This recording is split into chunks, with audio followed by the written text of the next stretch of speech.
चला तर आज मी सांगणार आहे 10 मिनिटाच्या अंतरावरती आमचं ऑफिस कुठं आहे आणि मी किती जवळ माझं काम आणि घर आहे तुम्हाला सांगणार आहे।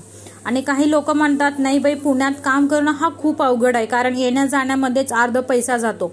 असं काही नाही, येण्या जाण्यामध्ये पैसा जात असेल तर तुम्हाला जास्तीत जास्त पगार पण असतो, त्यामुळे येणं जाणं आपल्याला परवडतंय।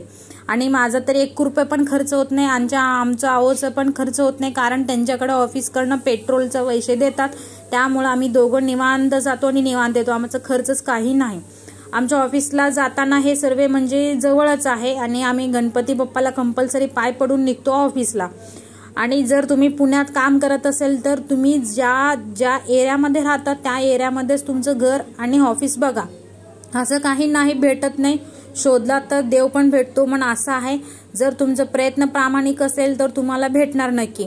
आणि मी ज्यावेळी पुण्यात आले मी काही ठिकाणी असं ठिकाणी काम हुडकली जिथं मला सापडतच नव्हतं आणि मला माझ्या ब्रदरच्या रेफरन्सनी हा काम मिळालं, त्यामुळे काही टेन्शन नाही आहे।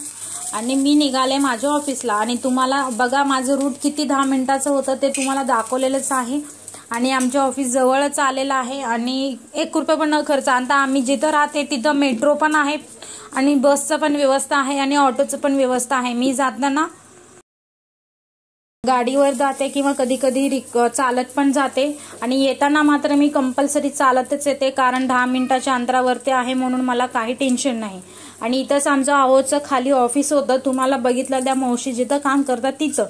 आणि मी माझ्या ऑफिसमध्ये एंट्री केले आणि आता माझं ऑफिसचं कॅबिन तर तुम्ही अगोदरच्या व्हिडिओमध्ये पाहिला आहे, जर कोणी पाहिला नसेल तर नक्की प्लीज पहा आणि लाईक करायला विसरू नका।